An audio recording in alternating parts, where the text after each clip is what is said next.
Bismillahirrahmanirrahim. Assalamualaikum warahmatullahi wabarakatuh. I think all the participants are already here, Prof. Right.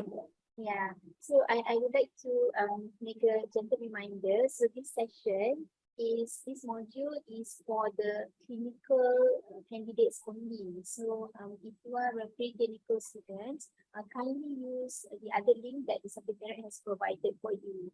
So this module today will be talking about the life of a postgraduate student. So this is going to be a forum, very interactive forum, and we have lined up very prolific panelists for you all, and I hope you all will benefit from the sharing session today. I know some of you may be still taking your lunch, take it as a light session, but do make it interactive and ask questions along the way. So first and foremost, I would like to introduce our moderator for today. So the moderator for today is Professor Dr. Dayang Anita Abdul Aziz. So she herself is a very prolific woman. You can read through her CV. It's very long. I don't need to read through all of these, but she is the first to hold professorship in pediatric surgery, and indeed the first woman to head the pediatric surgery services in an academic institution. So having that in mind, she's currently holding the post as the director of Tun Fatimah Hashim Women's Leadership Center, and she now takes the center stage in women empowerment and leadership. She is also a long-serving postgraduate lecturer at the Faculty of Medicine. So, and she is also course director for 2 fellowship programs, both in basic as well as advanced pediatric laparoscopy program. So I think among all the panelists, she has the longest experience as a postgraduate lecturer, and she's the best to moderate the session. I know maybe some of the panelists will be grilled by the session, but it's okay. We're doing this for the postgraduate students' benefit. So I would like to pass the stage to Prof. Dayang to moderate the session. Thank you, Prof.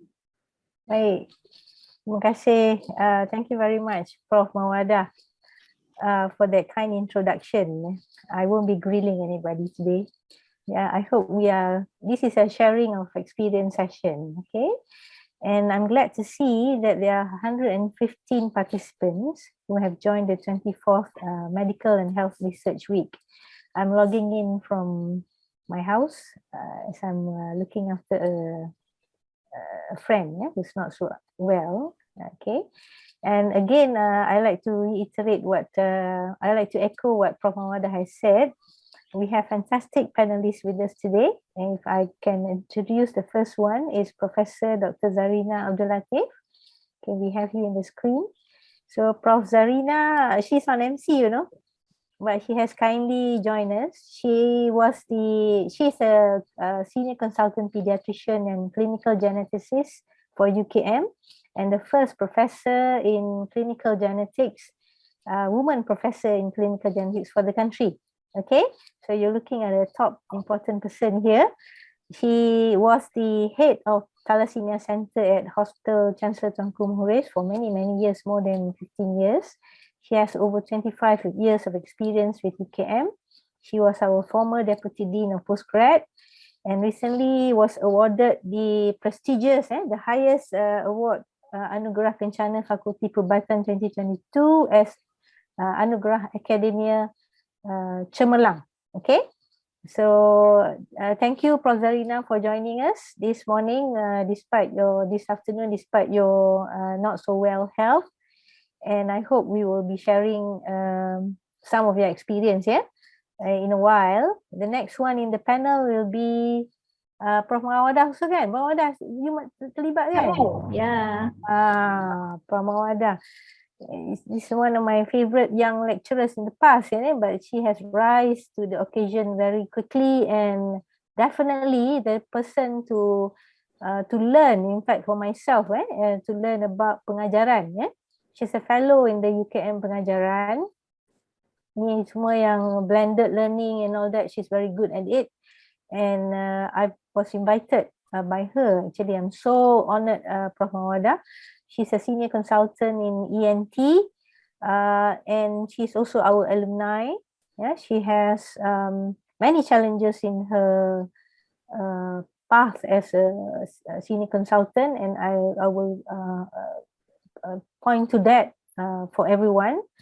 I like to say that this is an interactive session, so please put your question or raise your hand so that I can address your concern. Yeah?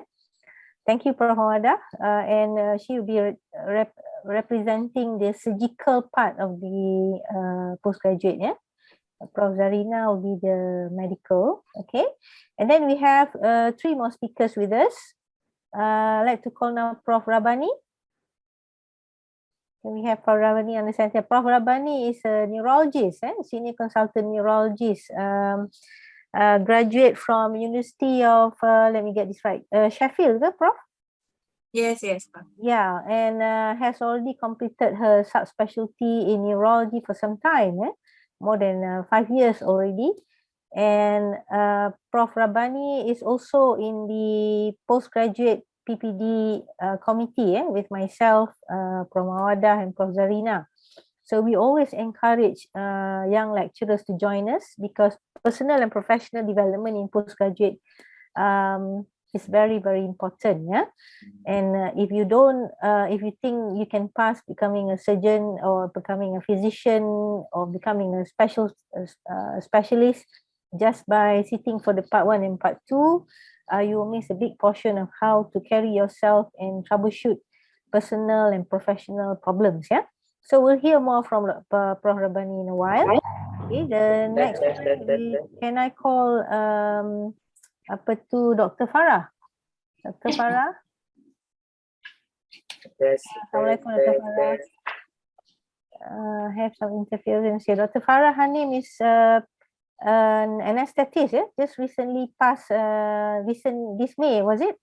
Yes. Yeah, and but undergraduate was from Melbourne, if I'm not mistaken, University of Melbourne.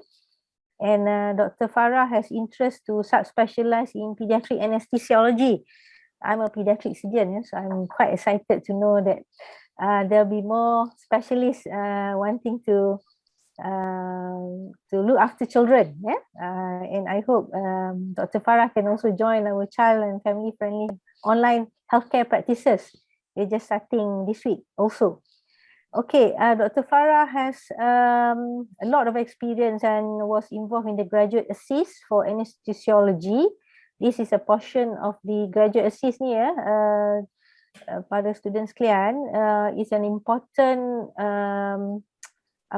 bahagian sector in postgraduate PPD, which was started by Prof. Zarina when she was Deputy Dean in postgraduate. Yeah, it is meant for students to seek help from peers. Okay, you may not want to talk about your personal problem, family problem, marital problem, health problem with your supervisors. Yeah, but you need to be looked after. You must know that the faculty wants to look after you. Okay, so you go to graduate assist. So we'll get more experience about graduate assist from Dr. Farah Hanim. And last but not least, let's have a round of applause for Dr. Wu. Thanks, Prof. Okay, now Dr. Wu Wing Hang is in the final year registrar in internal medicine. He did his undergraduate in UCAM, betul, and graduated in 2014. Yep. Not so long ago. Yeah, and I'm so glad that he's come back to UKM to do your master's program. You must have done something right for you to come back to us. Yeah, I was an undergraduate UKM also, Wu, so we are peers. Yeah, of course it's a different year, much different. About 95, I think my batch 95. Yeah. Okay, so Dr. Wu will be sharing firsthand what is the problem he has faced, and he's a top-notch postgraduate student. Yeah, and that's why he is talking to all of you today.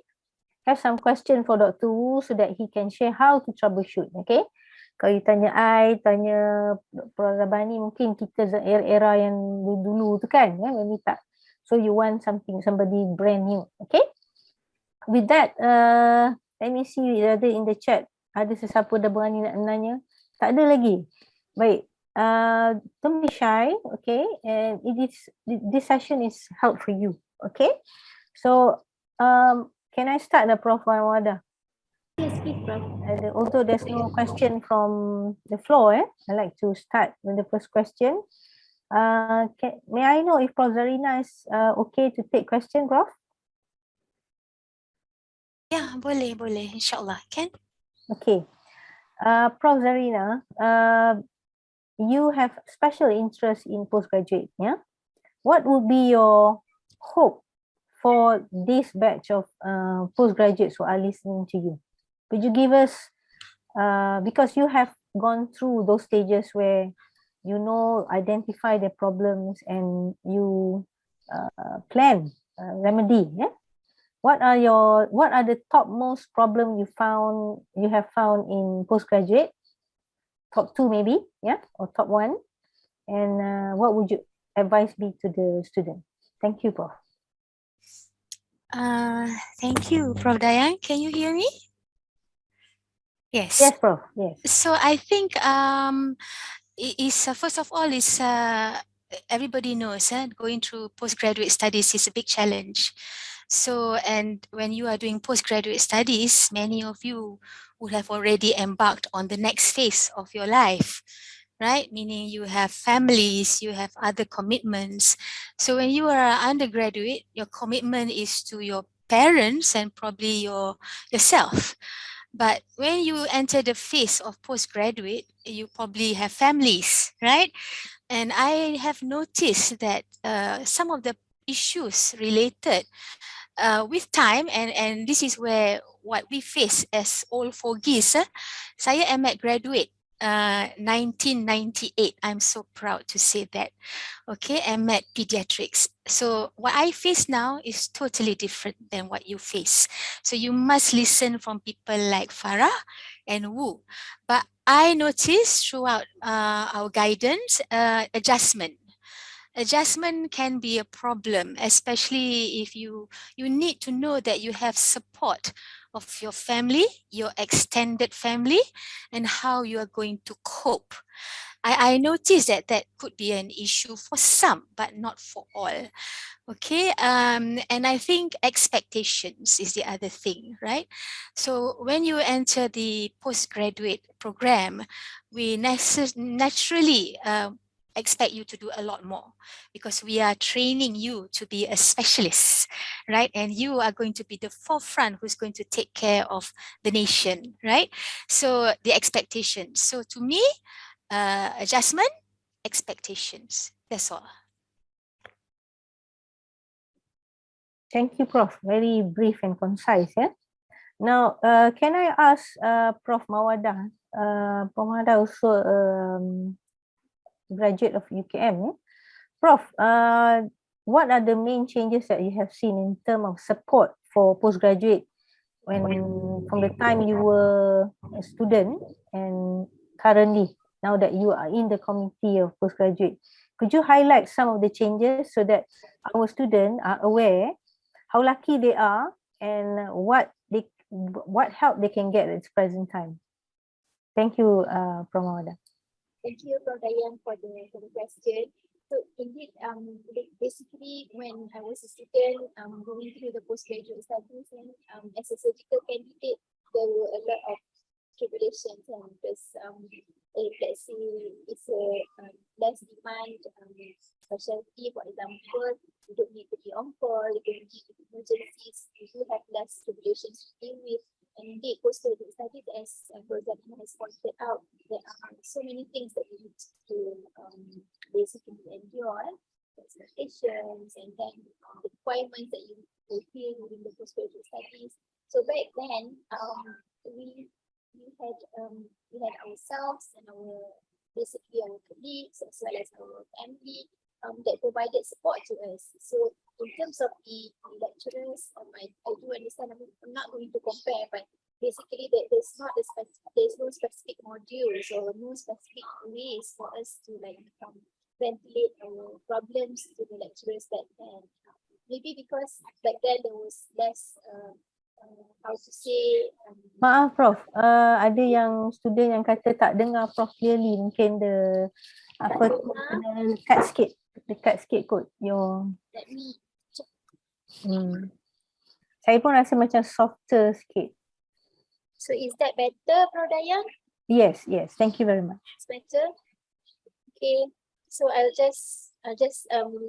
restart back again. So basically, there were some changes that I could see from the days where I was a student compared to now.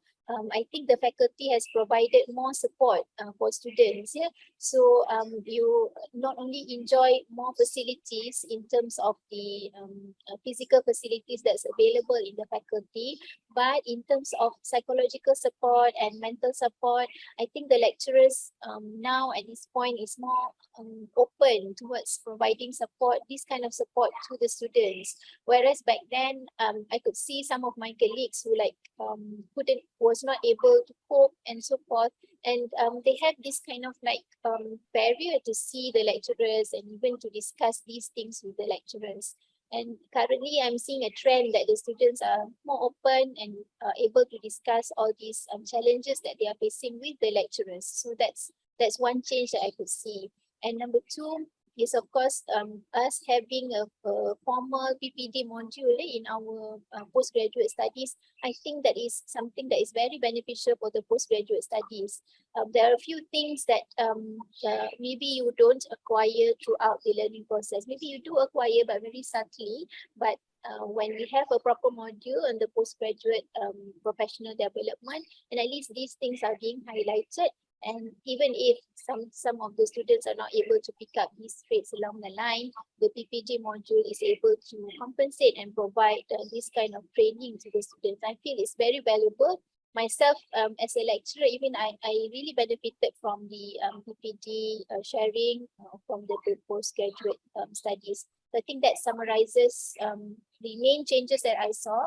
Number one is I was able to see that in terms of psychological support within the postgraduate, during the postgraduate studies, the lecturers becoming more open to it. And number two is having the postgraduate module. I think those are the main differences that I could see along the way. But of course, the challenges as for the academic aspects of each individual specialty, for example, medicine, ENT, surgery, I don't see much difference in the content of the curriculum itself. But yes, I do see progress in terms of the professional development, which I feel is very positive way to go. Yeah. Thank you, Prof. I need to ask, Prof Mawada, when you were doing your masters, this is also for Farah and Dr. Farah and Prof Rabani. Were you already married and were you having children? Yes, I was married. I had one child at that time, and I was pregnant during my second year of study. And yeah, it's indeed a challenge. I can talk more about it if you want, Prof Dayang. I nak tanya Prof Rabani. Aku tak pernah tanya. I know once I bumped into her with her daughter, I thought was her sister. Yeah. So but were you when you were doing postgraduate, were you having small children at that time or were pregnant? Ke? Yeah, thank you, Prof. Dayang. I was married. I have one kid when I started my master's program, and I have one during my master's program, and yeah. So Okay. I think it was a great challenge, but I suppose I do agree completely, Prof. Zarina. It's actually adjustment. A lot of adjustment that you have to do when you embark into clinical training, because and at the same time the postgraduate students will have to recognize that now they have to be more independent compared to when they're actually during the undergraduate time. Right. Because you might not have specific teaching, a lot of trainings are actually a working environment training, like what works. So if you can adjust to be more focused, perhaps, have strong determination, I think you would be able to go through, as well as what Prof. Zarina mentioned earlier, is actually the support that you need, people around you. So, and you have to be smart, especially, like a working mother doing postgraduate training. You certainly don't have time to go back and read you know, at night. You know, you have to look after your families and things like that. So I think focus during the 8 to 5 work that you are actually in the hospital during the clinical training, make use all the input, practical session during your presentation. I think that is a really helpful clinical training, preparing you to go through your exam successfully. So I think that is the focus that you should have as a postgraduate clinical student. Thank you, Prof. Rabani. Dr. Farah, are you with family? Yes, I do. Yeah. So you have a kid already? Yes, I do.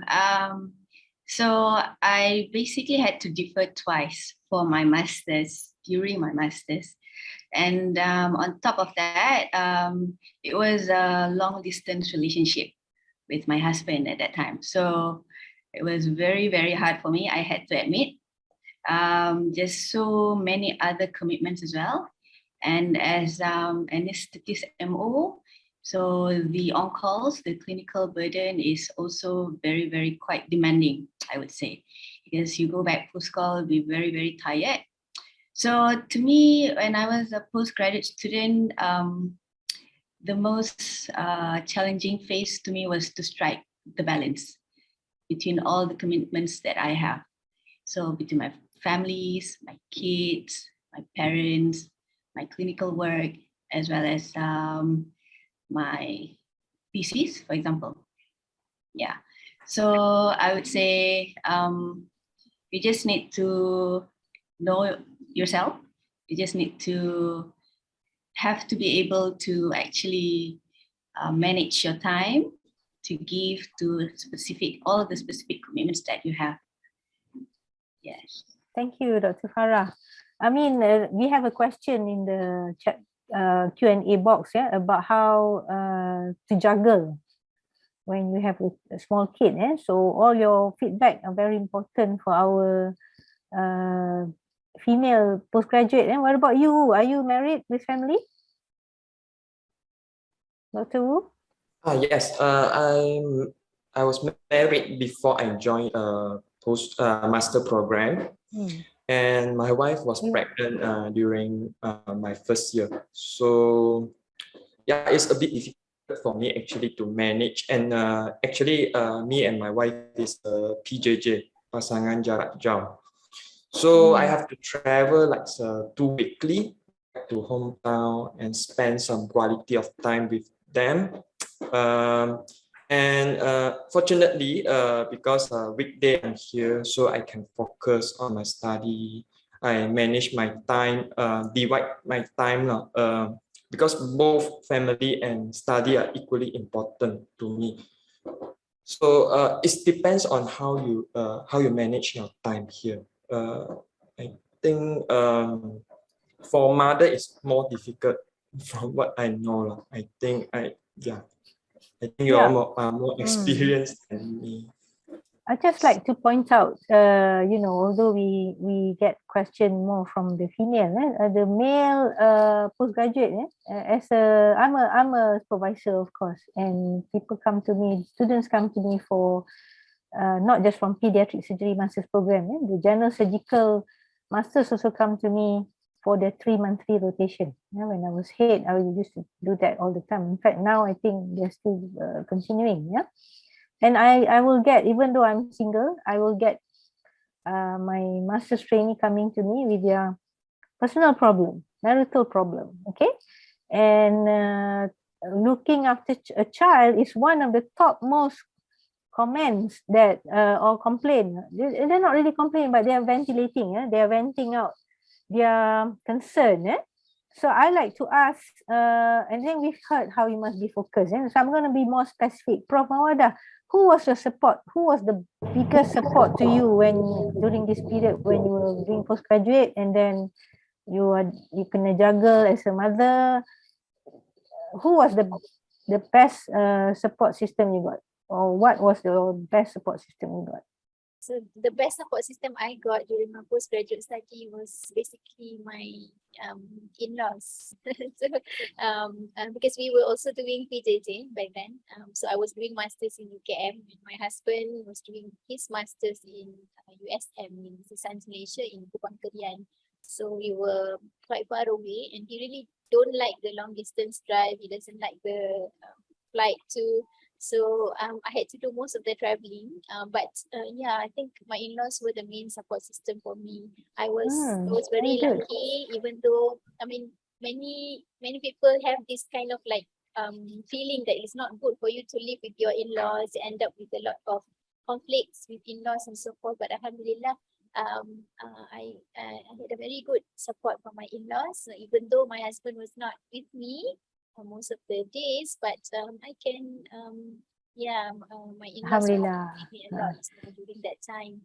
But of course, I also would like to say that even though you have good support, you also need to plan really well. So you have to set your priorities right, and you do not forget the responsibilities that you have with your children and also with your parents. In the Quran, Muslims, we all believe that you have to treat your in-laws as though you treat your own parents. So do not forget your responsibilities, even though you have support from all these people, like what I mean during the postgraduate study, you don't forget to basically spend time with them, and also quality time with them, you cook for them, make them feel appreciated too on the other end. Agree. So, I yeah. totally agree. Yeah. What about you, Dr. Farah? Who was your best support system? You're pregnant, far away. I just want to know who did you get the support from, the biggest? I mean, you know, usually people will always say the spouse, but we want to be honest to our postgraduate students. It's okay if it does turn out to be your spouse, Yeah. but we want to hear others. I'm glad that Prof Mawadah is honest enough to say it was the in-laws. Yeah. So what about you, Dr. Farah? For me, it wasn't my spouse because that time we were doing the long distance relationship, and he was far away in Miri, Sarawak at that time. And he only got to go back twice a month. So I couldn't really rely on him. So my biggest support at that time was my parents, my own parents. Right. Yeah, but at that time, I also venture out, and then I tried to look for good mates, but unfortunately, I did not succeed in finding a good one. Yeah, so I tried twice, and then we spent monies, quite a lot of monies, but I think it was just not for us at that time. Yeah, so I ended up have to send my kids to my parents. Yes. Right. They are in KL. Yeah, in KL. They are in KL. Yeah, that's right. a good thing. Okay. Yes. Okay. What about you, Prof Rabani? Who was your? Okay, me and my husband from Kuantan and I'm from Kedah. So we're basically managing 2 kids while I was doing masters on our own. So my biggest my spouse, my husband is the one helping me a lot. During masters we have to do on calls, but for medical I think 4 or 5 times on call. So I think throughout the 4 years is purely just my husband. All right. That's very nice. Yeah, you keep although far, he managed to make time as well. What about you, Dr. Wu? I know you said you didn't do much, but I'm sure you did go back and all that. Yeah. Your hometown, Ipoh, is it? You went back to Ipoh? Ipoh, yes. Yeah, okay. So sometimes we will feel like there's a feeling of inadequacy, not spending enough time with family members, as I'm in KL and they're in Ipoh. So actually during my 3rd year, I decided to move my family here. So it's another challenge for me, but I'm quite happy and never regret with this decision, because actually it depends on how you manage your work-life balance. Try to achieve that with your time management, and I'm quite lucky that actually my wife is quite understanding about a busy life of a doctor, and just sometimes communication is very important. So you need to tell your wife that actually what difficulty you are facing, and then try to make them understand, so that your will make you less guilty, I think. Right. And I'm assuming your wife is not in the medical line. yeah. That's good. My wife Okay. is engineer, yes. Right, But right. still, working 8 to 5 now daily. 8 to 5. Okay. Prof. Zarina, are you still with us? Yes. Prof, if I'm not mistaken, you were married also, Yes. but were you with kids when you were doing your postgraduate? No. So I was married during my postgraduate days, but I had my daughter after I completed my postgraduate days. But you know, I have seen a lot of my younger colleagues and trainees, whom that you know, looking at Mawada and Dr. Farah, etc. I'm in absolute awe of them, who actually have 2, 3 children during their masters, right? So I salute you all for doing that work-life balance tremendously. Of course, in life we all prioritize differently, but I think it's all about embracing challenges and making the most out of it. That's all. Prof, I know how to answer this, but I would like Prof. Zarina to answer how would the pregnant postgraduate student, if they want to defer semester, we know they can. Could you give some guidance, Prof? I think they will be useful. Okay, I think the fact. I mean, I'm not encouraging them to, because Yes. it makes the journey more difficult, kan? But if it happens, it happens. But what would be the steps, Prof, if they and I wouldn't be asking this about deferring for pregnancy. Probably I should rephrase. If you would, any postgraduate student would like to defer, what would be your advice, Prof? How should they approach it? Well, as you know, the program is actually 7 years, right? So actually it has made allowances for challenges, various challenges, not just for pregnancy, illness, right? Because we know it's a tough journey. So I think if you are sick, you don't know, right, what is going to happen. But when you are pregnant and you have some other things that you are aware that's going to happen, you're going to have to plan this properly. It is still ultimately planning, to be honest. Of course, things just happen out of the blues. So it's engaging your immediate supervisor and your team, right, in the department, so that if you do need to do penangguhan, just like what I understand Dr. Farah, you had, right? So you are allowed to do that, because we are here to facilitate, right? But it cannot be bila you dah nak hujung-hujung semester tu baru you nak apply, okay? Because you surely going to know that there's a time frame for certain things to happen lah.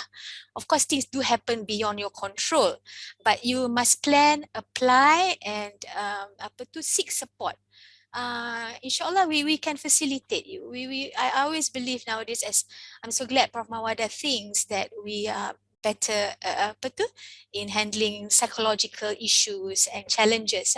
Approach us early. It cannot be right at the end of the semester bila you nak masuk exam tu and then you kata you nak tangguh and all that, right? Because there's fees to be considered, etc. That's just me. I think Prof Dayang can also add on because she's such an experienced penyelaras herself. Thank you, Prof. Ya, betul. Biasanya kalau you plan nak defer, you apply sebelum semester yang you nak defer tu. Okay, so let's say our clinical program starts in June, kan? We are different from the non-clinical. Non-clinical, they start in September. We have two. We either start in June or we start in December. Okay. So if you are pregnant, you think you're going to deliver, you want to time off, and your pregnancy, your delivery is December, you know it's the next semester, so you apply this semester. You always apply one semester earlier so that the committee can facilitate your whatever your needs. It could be because you are sick, it could be because you are pregnant, you want to deliver, you're looking after your spouse, you're looking after a sick parents, you yourself want a break. Don't push yourself in postgraduate to continue studying when you cannot cope. You know, after one semester you cannot cope, you go into the next semester, you feel like major depression. Don't push yourself until you're at the brink, you want to jump out of the building. You don't. So sometimes as you seek help, we're going to address this part in particular. You can ask for a break, a semester break, because some of you are taking HLP, Hadiah Latihan Persekutuan, scholarship from KKM. We need to advise KKM. Those who are, you know, when KKM, when you take penangguhan, they will ask you that semester yang you tak ada tu, yang menangguh tu, they will ask you to return to KKM hospital, bukan you duduk kat rumah tau. Okay? Unless you tell them you have this specific reason why you want to be at home. Contohnya postpartum, okay, maternity leave. There's no maternity leave, by the way, for postgraduate. You know that, right? Because you are already taking one leave. That is your cuti belajar bergaji penuh. Okay. But UKM have MC extra. You are allowed 1 month leave per year. Okay, which is broken down into 2 weeks every 6 months, every semester. But you are also allowed 2 more weeks MC. Only UKM has that. So sometimes you want to kumpul on all that, and then postpartum especially. Or let's say you are looking after your sick parents. So naturally you don't want to be going back to KKM hospital. Okay, so you want to be clear when you apply, you want to be where. Okay, so I think a lot of times when I go for the mesyuarat pasca siswaza application for this, we are never difficult unless you know already you're going to beranak, and then you minta 2-3 weeks before that. That makes it difficult, not for us but for KKM, because they think they have already paid the university the fee for that semester, and your fee is not cheap, kan, as you know. So they have already paid UKM, and UKM is very difficult to give back, because it goes to the entire pool of UKM kewangan, kan. So that is something to consider lah. Okay. Of course, we want you all to finish in 8 semesters, kan? Or 8, or some of you ada part 3, so part 2 tu masa tahun ketiga already know you're passing. The final year is just for dissertation, right? Okay, right. So can we move on to the next question? I have this. I go by according to the turutan. There's another question here. Hi doctor, how do we apply to get into UKM lecturer program right after we finish our postgraduate studies?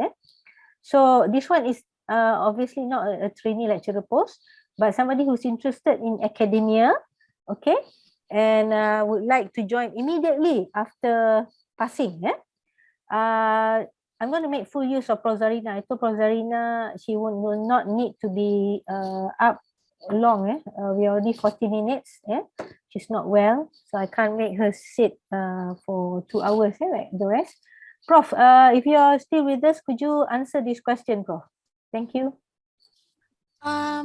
Yeah, okay. So I guess this is you said somebody not from the HLP lah, is it? I didn't catch you. May or may not, Prof. Just somebody who's interested to join the academia immediately after passing the postgrad. What would your advice be? How would they approach it, Prof? Yeah, as you know, actually, when you are in training in the postgraduate program, we already see your potentials, right? So sometimes we pick you up, right?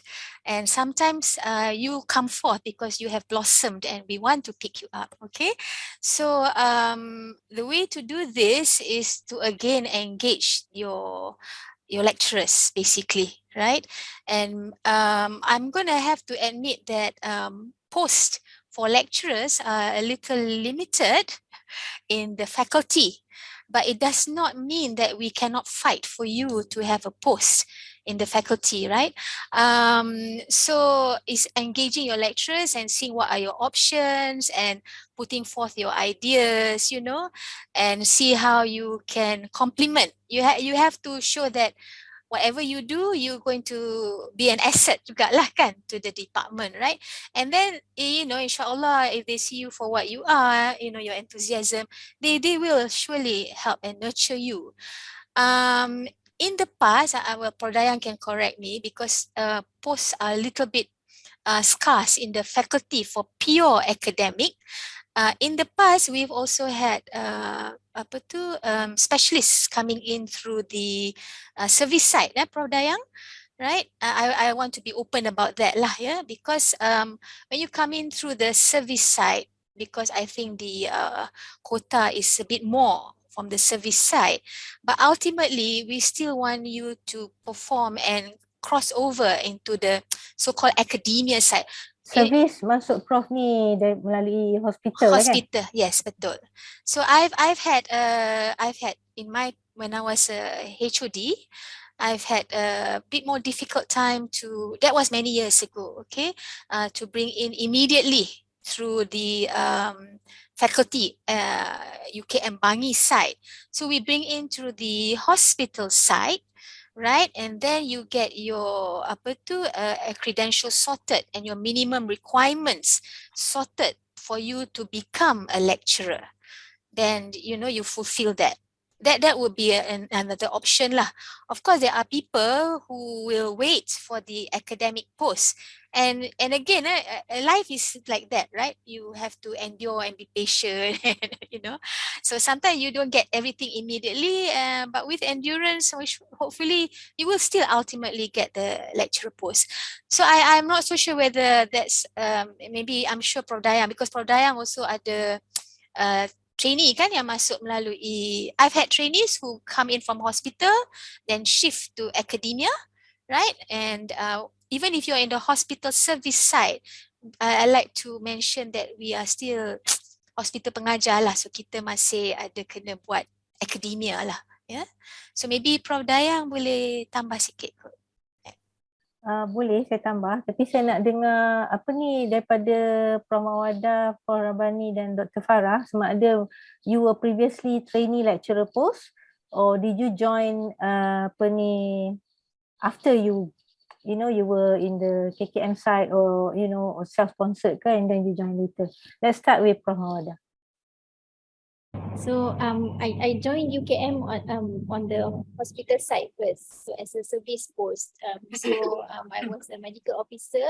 Back then, I was interested to do ONG, obstetric and gynecology. Finished medical school. That's it. Banyak sangat bezanya Prof. ENT dengan ONG ni. I beg to differ. It's just a different pool. So basically, I wanted to become ONG specialist. I'm geared to become, but as Prof. Zarina has pointed out, life is a journey. You just go and live with it and go through, and you'll find yourself one day or another. It's just a matter of time when you find yourself. So basically, I joined UKM, HUKM as a service MO. Then after that, I got sent to different specialty where I get to know a lot of colleagues. I went to anesthesiology.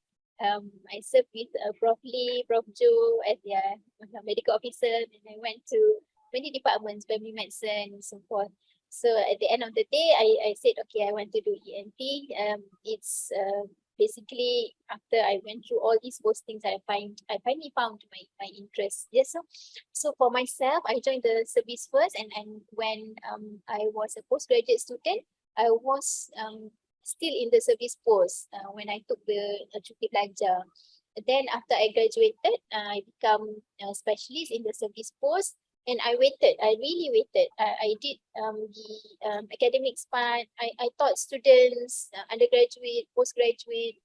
I helped run exams, clinical exams, even though there was no money in it, but still I took it as part of the work. And I really enjoyed this part of the work. I wanted to really find whether I want to become a lecturer or not before I really joined the faculty. And I still continue to do research back then. Then after a while, then only I joined faculty. So I graduated in the year 2013 and I joined faculty in the year 2018, Prof. So I Right, took right. 5 years to decide. So that's yeah, that's how I Thank yeah, you, that's thank my you. story. What about Prof. Rabani? Yeah, I actually from the Ministry of Health, after I finished my housemanship, I decided to join HUKM as service MO. So I quit Ministry of Health after about 2 years of housemanship. And I joined, I think at that time, HUKM were looking for service MOs to work in emergency department. So it was quite fast. So I actually joined, but the idea is actually the same as Dr. Mawada. I wanted to become an ONG specialist. Wow. And Dahsyat lah. but I only knew a person or my seniors who were in medical department. So I approached the seniors, and they said, okay, I will check whether or not there's any training lecturer post for ONG. And then she get back to me, say, oh, my friend said there was no service post for ONG. Then, but she said, but if you want to join internal medicine, you can start your work tomorrow. Wah. I rasa I kena scam lah waktu tu. Tapi, well, I did not regret. So Alhamdulillah, actually I was in emergency department as service MO for about 5 months. And I applied as training lecturer under internal medicine. And so I'm a product of a training lecturer. Then I think once you're a training lecturer and you have passed your masters, you will be Yes. soon upgraded to lecturer post. Lecturer post, So my yeah. journey was a bit different than Prof. Mawada. That's right. Yeah, but I did not regret. It's excellent. become a neurologist. That's an important point, because kita teaching hospital is under Ministry of Higher Education. Okay. Manakala hospital yang lain-lain tu adalah hospital KKM. KKM means under Ministry of Health, yeah. So those who are getting HLP and all that, you must understand why you need to resign from, although you say, how come we are doing the same work, but because we are under a different organization, we of course still government, tetapi and the same act, medical act, civil act, criminal act, the same, but we are badan berkanun. Kalau kita baca tu, universiti ni adalah badan berkanun.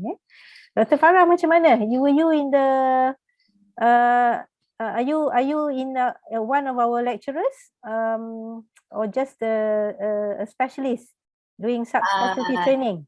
Yes, I was. Actually, I joined straight as a training lecturer. Yeah, because I decided quite early in life that I wanted to work in a hospital pengajar, like in a teaching hospital. So when I was a houseman, I chose directly to work. You did your housemanship in UKM, right? Yes, that's right. Yeah, Yeah. okay. So I was 2 years as a houseman in HUKM. And actually back when I was still an undergraduate student, I knew that I wanted to do something in academia. Yeah, so I've already published when I was in a 3rd year undergrad already. And at that time, I also already knew somehow I wanted to become a peds anesthetist. So I decided quite early in life. Yeah, so I've never changed my dream. So until now, so it is still on the same path. Inshallah, it will progress until I become one day. InsyaAllah. Oh yeah, so Thank you. yeah, so right now I'm still waiting for my sarjawatan as a pensyarah lah. Excellent. Which grade are you now, Dr. Farah? If you just sharing, Yeah, so I'm still DU 51P. So DU 51P. Sarjawatan, yeah. Okay. Okay, so Dr. Wu, are you motivated to join us? Yes, I think yes. That's why. Tu dia, Prof. Rabani, you dah ada dah, gang. You pun carilah, so dia start besok. Yeah. Okay, we always like to, for myself, I was a graduate of UKM, but I was not in the master's program. I did my FRCS, and I was a full-fledged senior consultant in KKM until I joined as fellow kanan, masa tu HUKM lah, back in 2007. And at that point of time, as fellow kanan, you're supposed to do service, yeah. But I like Mawada, I didn't really, biasanya bila jadi lecturer ni dapat extra 1,000 ringgit sebab Elang mengajar, I didn't, and there was so many politicking around. For a good few years I was doing job as a lecturer, and that point of time PPD undergrad, kita PPD postgrad ni new, which we started recently because we want to support you all, but we had PPD undergrad and CSL, clinical skill learning for undergrad. Nobody likes these two except for the time when you do undergrad PPD, you go for camping, or you pergi jalan-jalan. But I was thrown into it, and I embrace it. When you are given challenges in a new place, the better attitude, the better attitude is to adapt and see whether this is something you can make good for yourself first, and I certainly did that, and you can see within the next 5 years suddenly I become senior in the undergrad PPD. And it was easy for us to develop the postgrad PPD because we know we can improve, So from a fellow kanan, how did I rise to become? Last time you need to publish a paper, and then you can be absorbed. After all, in KKM you ada this mengisi post, kalau kat KKM bila you jadi pakar, mungkin hospital you tu tak ada post untuk you naik pangkat, you mengisi post, you isi post ke hospital lain, but you are still under KKM. Sama juga di UKM masa tu, I mengisi post fellow kanan, tapi I want to become academia, kan. So I wait for my turn, so they absorb me as an academician, and once you are in academia, you have to become a professor, okay? You have to strive into that. So in 5 years I was an AP, and then in the 10th year I was a professor, okay? You need to, because you want to be your best, okay? And in the university, you have to become a professor. That is the ultimate, okay? But are you good in your skill as a consultant? It should be the same. Okay, so even if you follow the pathway of what I'm trying to say to the postgraduate, if you follow the pathway of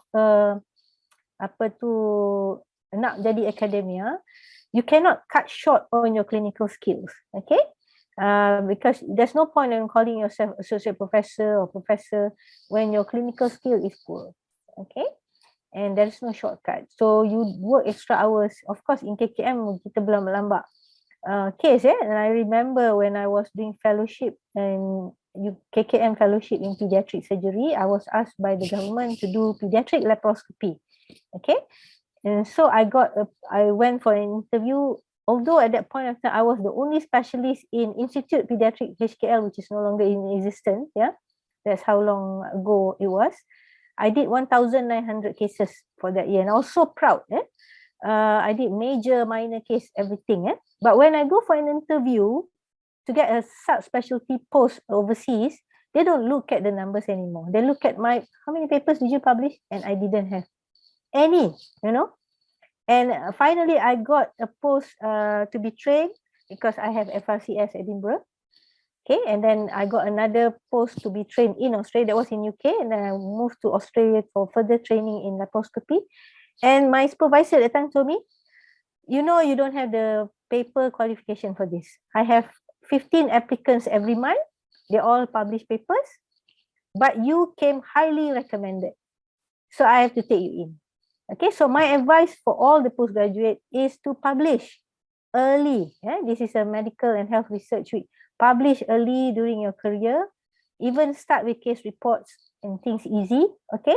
So that you make it a habit. And those who wants to join academia, whether you like it or not, you need to have as much as empathy when you are not a lecturer, but you have to be a little bit more swayed towards the academic part, academia, whereby you need to embrace the habit of writing, publishing, research discussion, and be wanting to innovate. Okay, So I'm supposed to moderate, not to be one of the panelists, but I thought I should share a little bit on this. Yeah. Okay. So we look forward to Dr. Wu joining us soon. Let's go to the next question. Okay, this is very important. I like this question very much. This is from our student. Assalamualaikum and good afternoon, Professor and senior doctors. Can I ask the advice and opinion from the panels on how to manage the financial part during postgraduate studies, especially if you're the only breadwinner of the family? Thank you and looking forward for your advice. Okay, thank you for writing in. Our student, I won't name. Okay, we'll keep you anonymous. Okay, who would like to answer this question? Dr. Wu, you got problem with finance or not? I know like your wife engineer, but you got problem or not? You want to share some tips? Yeah, actually, it's a very difficult question here because as a medical doctor, we are actually like adequate with this equipped with this financial knowledge and info. So, but from what I've been done for the past few years is actually to control your expenses, number one. As we all live in KL, there are a lot of attractions and the foods here also very expensive. So try to do a budget, like how you divide your income, your net income, and then divide into like house loan, car loan. Then some portion is for saving, and some portion is for like insurance and other more important things. And some you need to keep as an emergency fund because there are some unavoidable things happen. That's why it's very important that sometimes if you have time, you can actually, there are a lot of financial channel in YouTube or in this even social media that we can learn from actually. That's interesting. You're using so good. Are you investing? Are you doing online business? How do you cope with your financial? Is it on deficit every month? How would you advise what to avoid? You got some good points there. Basically, I think you want people to know that you live within your means, right? Yeah. Depends you are a risk taker or not.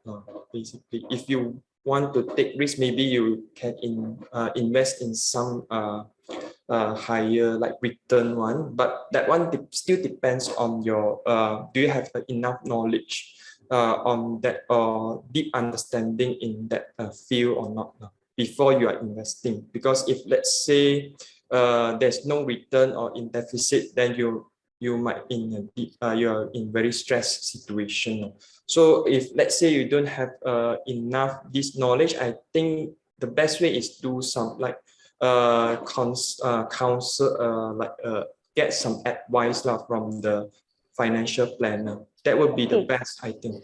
Okay, that's personal, but I think you all should know what the faculty can help. Okay, and for that, I like to call Prof. Zarina. Are you with us again? I can advise, but I want the panelists to say, Prof. Zarina, are you with us? Yeah, I think it's very good, Dr. Wu, that you give your own practical, personal advice, isn't it? Because what we deal now is different than what I used to deal as a student.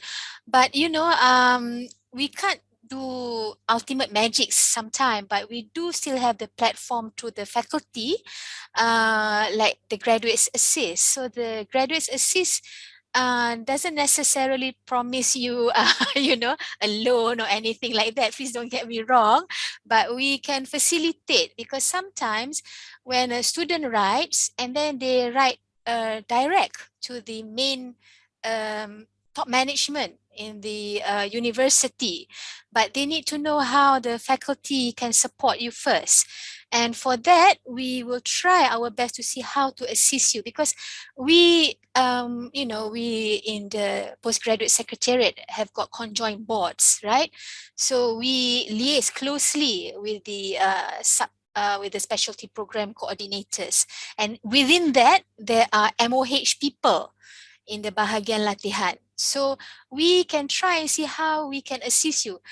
Don't get me wrong, I'm not trying to say we can do magic there, but at least we can try and assist you, because you know you have so much to worry about already. So when you know that you are assisted, at least you know that there are people behind your back and will have your back covered in some ways. That's all. I think it's very important that you're on scholarship, so your HLP is taken care of. But you need to eat. You have got families, yeah. We have means. We have tabung fakulti. Kita ada alumni. Kita ada zakat, and we are not only looking after postgraduate. We are also looking after undergraduate. Okay, some of the undergraduate students are now doing online business. Legit ones, yeah, but they have mentor. Each of the students have mentor, or which the mentor, I'm one of the mentors as well. So we advise and we oversee lah. But for all of you, don't get yourself, don't pinjam or get yourself into more burden of bank loan, personal loan, with higher interest. But don't let your family tak makan lah, or you tak makan, or you just enough, kan? My previous trainee in postgraduate, when they have problems, we sit down and we listen. How could we do this? Sometimes the most comment that I got is the rental lah. Kalau nak buat family kat sini, the rental here is expensive, So actually I've always wanted the faculty to engage or ada purchase our own apartments, and I encourage even lecturers to, kalau sesiapa, Dr. Farah, Dr. Rabani, Prof Muhammad, you have extra money, buy the condo apartments around the hospital so that you can rent out, not to make money, but to macam at tak adalah sampai you pun tak ada dapat profit, kan, but rent it out to our students.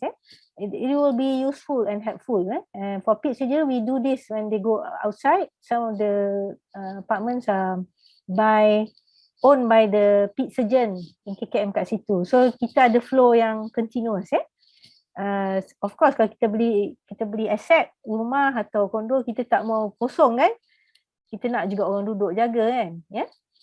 So that's one. So I hope that is useful. And if you, our student who ask this question, please, you can write to Deputy Dean Postgraduate.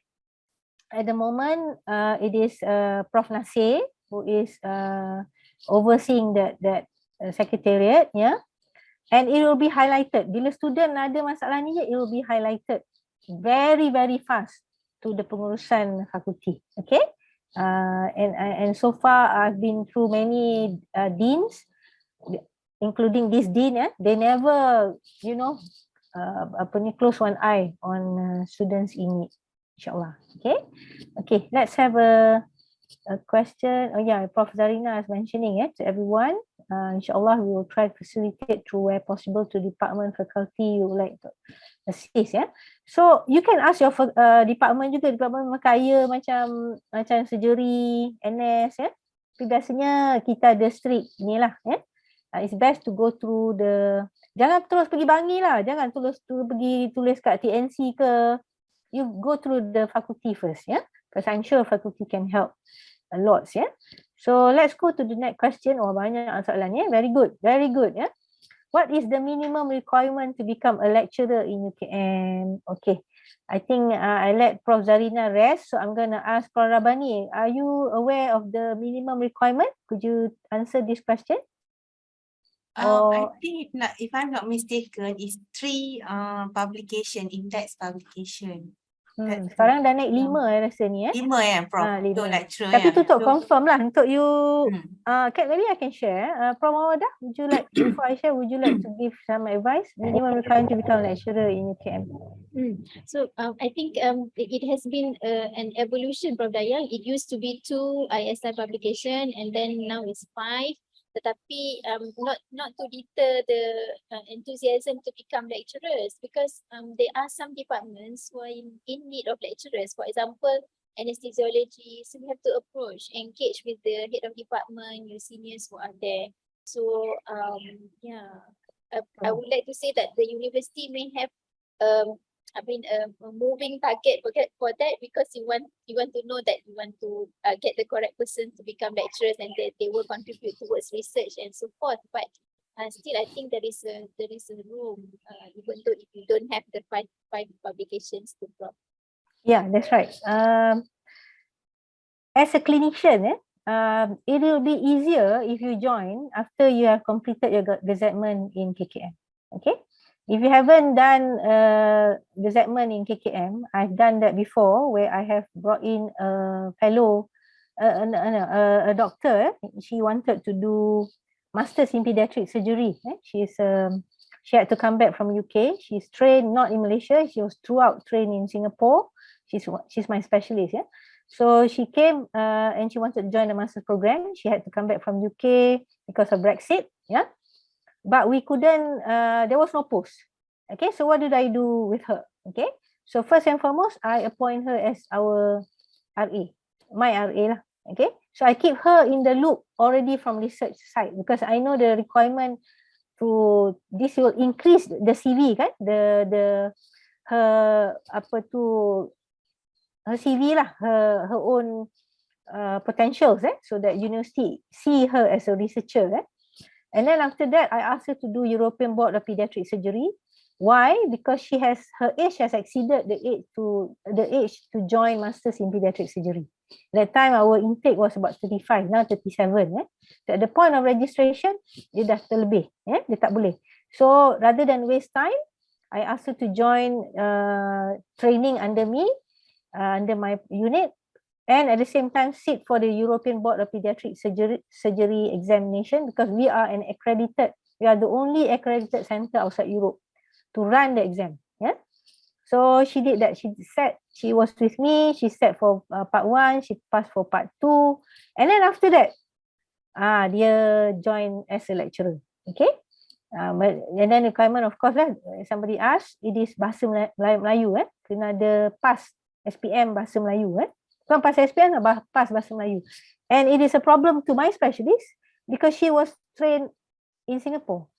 And at that point of time, there's this crazy stupid thing, where you know about BM paper July, where you can sit for BM paper sahaja.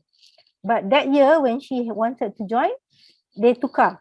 They said, UKM said you must pass first, then we will offer you. But in the online system where you want to register for BM paper, it says you must show us offer letter first, then you can sit for paper BM. So she was like that, kesian dia. And this is what we say, there are challenges. So you know what my specialist did? She sat for the entire SPM and she got 9 A's. I probably failed 3/4 of the paper. She did, so now she has no problem. Okay, so she joined as a lecturer. Okay, and then she did the gazettement as it is. So see, these are some of the pathways that you can join UKM, but you need to know 2 things: the requirement of the university and the requirement of the specialty. Okay, so sometimes the specialty, they won't want you in unless they say you have done the general. Okay, because you can also come in as a lecturer and demand that you only want to do this specialty. I already want to zoom in. Okay, naturally you have to do many, and as such, I also had a service MO who wanted to join ped surgery, and she had to do A&E, she had to do pediatrics, she had to do urology, neurosurgery, and then after that she got married, and then the husband said, no, you cannot become ped surgeon. So what do I do with her? Okay, so I sat with her and I advise what she wants to do. She wants to do pediatrics related, not pediatric. Dia dah buat pediatric posting, dia say it's not her. Okay, so she went into family medicine. So we helped her to move to family medicine, and she did external because she's still a service MO. Okay, so because I was like that, I was a service MO in KKM doing FRCS. So I have an experience how to run things and do that, okay? Okay, so whichever pathway our postgraduate student wants to join the university, ask yourself what are the requirements of your specialty, ask yourself what's the requirement of that university, especially that faculty. Okay, and as you can see from our conversation, it's changing, right? Yeah. Baik, I should go to the next question. So this is done. As mentioned by some of the panelists, some of us will be in a tight financial spot since we are starting our families and need to support our parents. Some of us will go and do locum even though it's not allowed. Are there plans to allow these locum issues since we are still going to go ahead and do locum anyway? Okay, that's a good question, ya. Ni apa tu, Prof Zarina? Are you still there? What is the policy about doing locum, Prof? By postgraduate?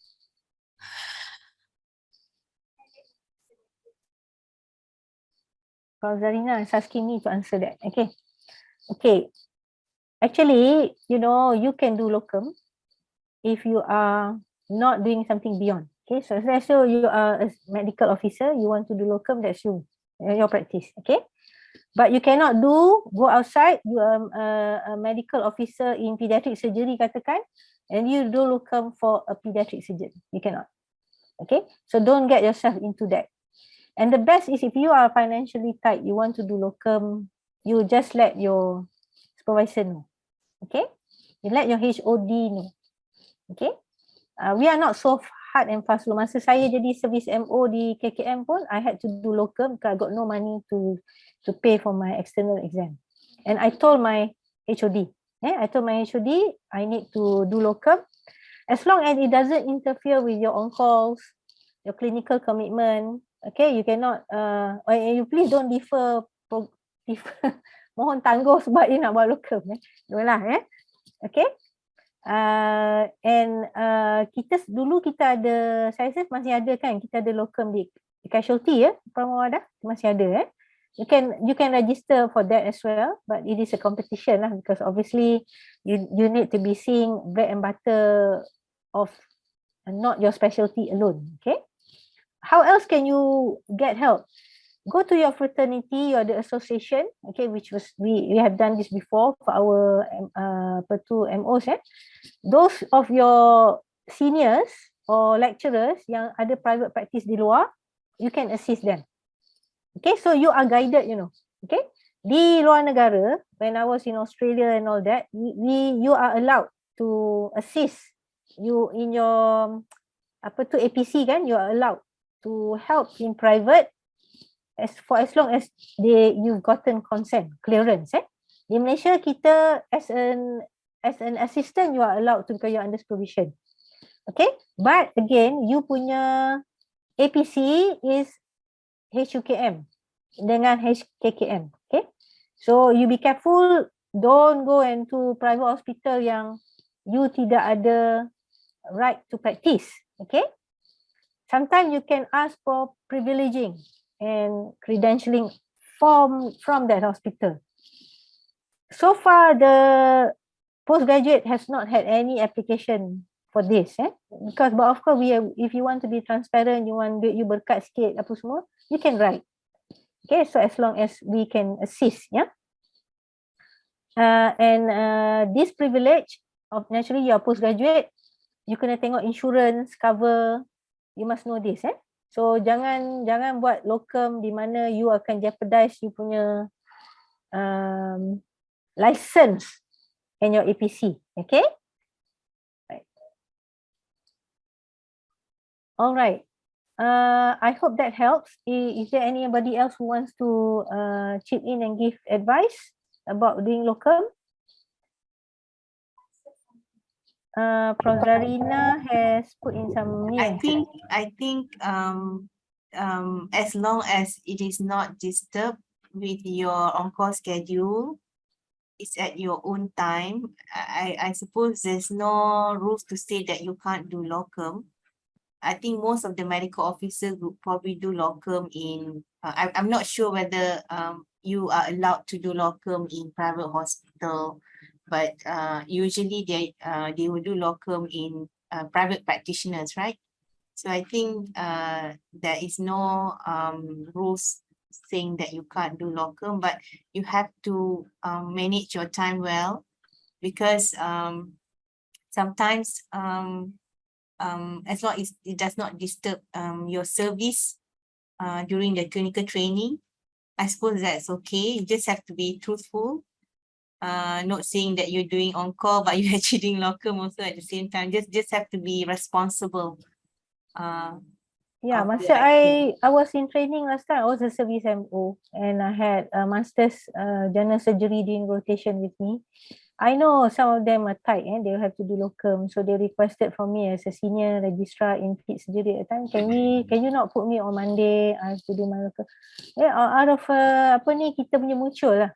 Kita tahu dia buat and it's because they have kids, they have a wife, they have families to support. They are looking after, they're paying for their parents' care as well. Yeah. So I think it's mutual. Try not to disturb. You must make sure it doesn't disturb. Nobody is complaining about you. Okay. The problem starts when there are people complaining about you. Okay. I just want to answer this because there's a question related to my sharing about my specialist who was trained in UK and then sit for European board. How did she receive surgical training from you during the period of time when she was not holding a post? Okay, when you come and join us as you are not holding a post, you're not a service MO, okay? You need to sort out your APC first, okay? For the APC, it's not difficult, you know, because if you are a citizen, it's not difficult. Kalau you tengok bila you minta APC, dia letak kepada apa ni, rumah, dia bukan minta hospital tu, okay?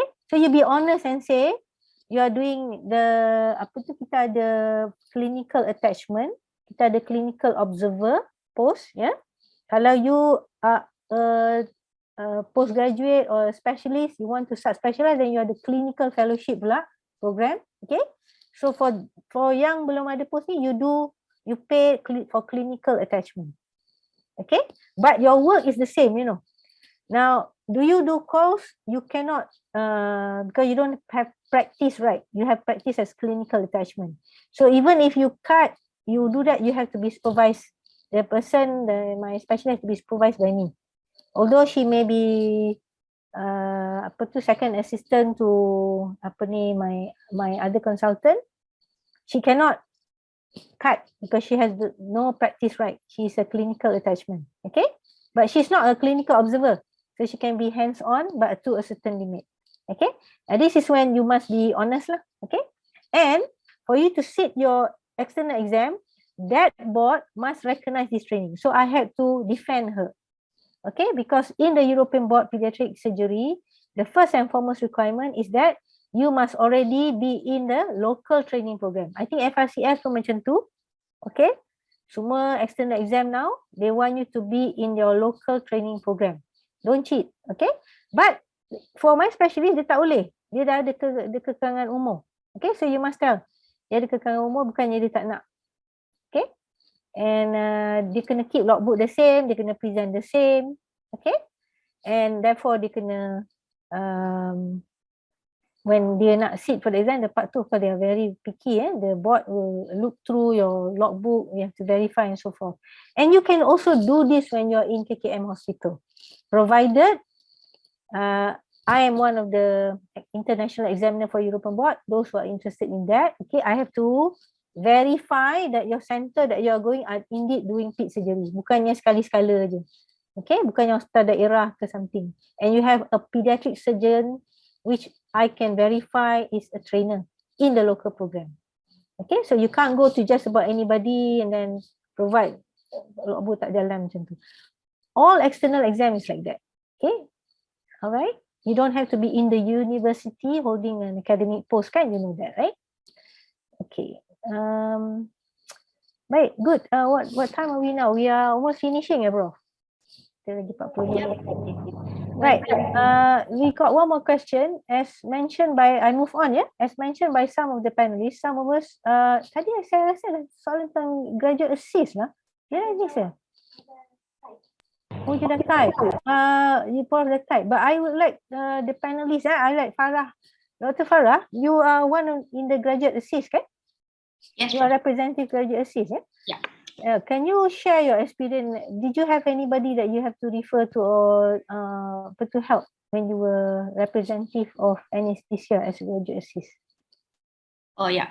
So basically for the graduate assist, I think I started back in 2018.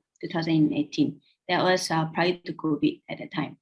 So when I first started, I had to join the communication Bengkel, and it was actually under Prof Marhani.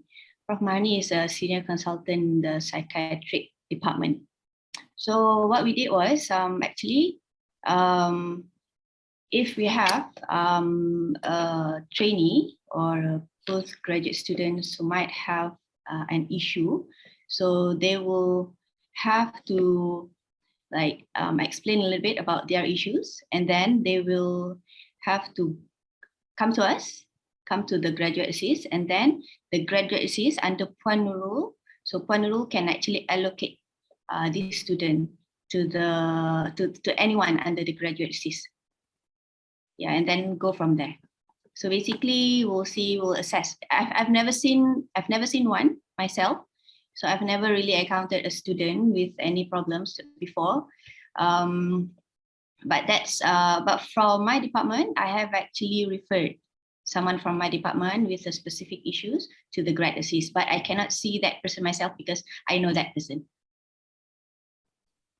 Right, Prof Zarina, would you like to help in terms of how to get to graduate assist, Prof?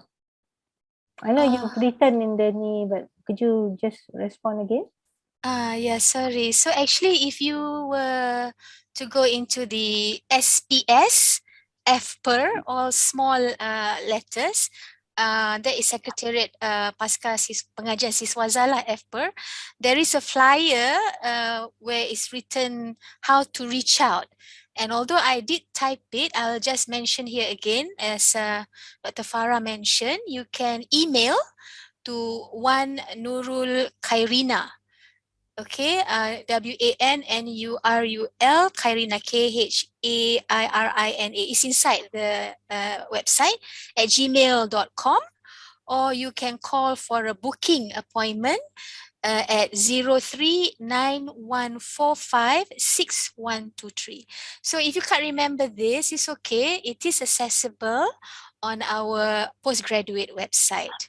So you can open the flyer, and it actually mentions about the scope of things that we'd like to assist you with. Yeah.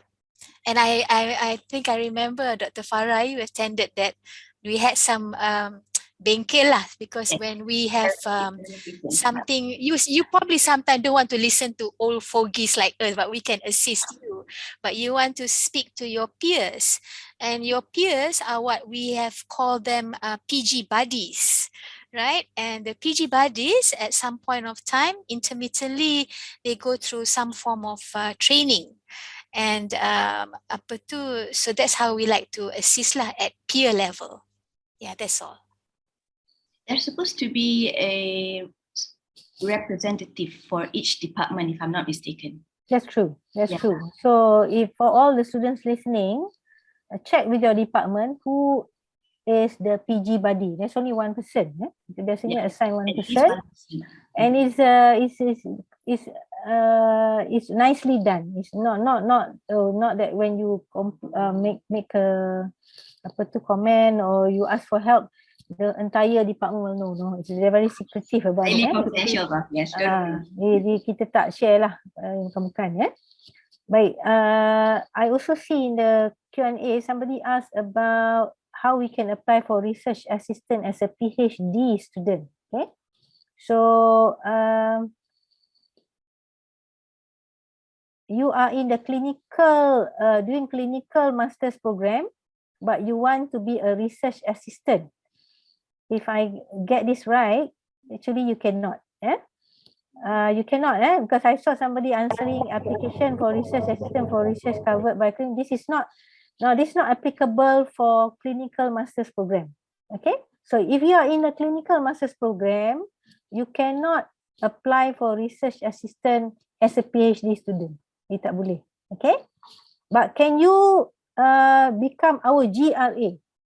Yes, you can. Graduate research and GRA. Okay, so a lot of us in a clinician now, clinical lecturers, we also get grants, okay, fundamental grant or higher educational grant from the university, for which the basic sciences, okay, or the research mode will require us to produce modal insan.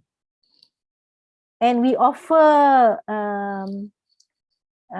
this grant,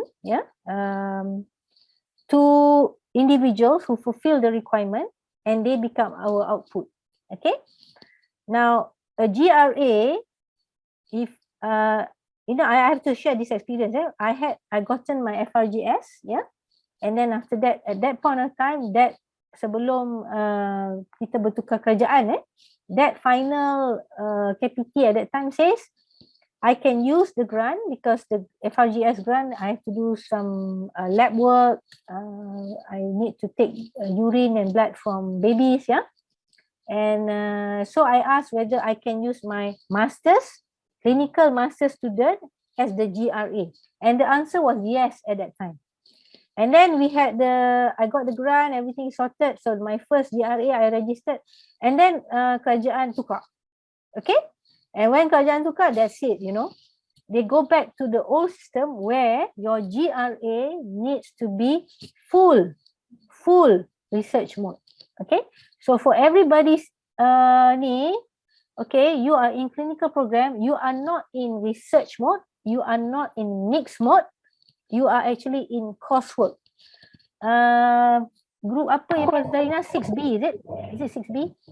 Under the kita punya peraturan universiti lah. Okay, you are coursework. Clinical masters is a coursework. Okay, so we are not research mode. Research mode is like PhD 100%. So if you cannot become an RA to a PhD ni because you are already doing a student this itself. Okay, a PhD means you full time kena buat research. Okay, and you are not mixed mode. 50% research, 50% non-research, clinical. Okay. So you are in a coursework clinical masters program. Okay. And your kerangka under the MQA is kerangka 7. Okay. And you don't need to go up to kerangka 8 because your stakeholder is KKM and all of us who wants you to provide good service to the people of this country. Okay, so don't worry. Those who wants to do PhD after you dah habis your clinical program, okay, you want to do PhD can. Okay, but don't ask for RA post as you are doing clinical masters program. Boleh, Don't forget this, Okay, let me just see whether. So I would appreciate if those who don't type, so that I can screen through. To add on to the question. Sure, Pramana. The question asked was put, maybe the student is a PhD student in clinical PhD but doing research mode. I'm not too sure, but if you are a PhD student and you are listening in and you are asking whether you can appoint the GRA, the answer is no, you can't appoint. You need your grant holder, which is the principal investigator, to appoint a GRA. But I understand, I think this one applies for clinical postgraduate too, because sometimes our research for the clinical postgraduate program, you may have an overwhelming milestone to fulfill. Like you have to recruit so many students and there are so many outcome measures that you need to collect. So some clinical postgraduate students may want to apply, are interested to apply research assistance for their own project. I mean, to fulfill their requirement for the postgraduate studies. We have had experiences whereby we managed to get some of the students who graduated from the undergraduate program, but they have not yet joined Itu lain. the house husband Itu program. maksudnya bukan our postgraduate doing the RA. It has to be somebody else doing for you. And this is usually your supervisor. Kita memang ada appoint RA kita sendiri from our batch of undergraduate yang dah pass untuk houseman.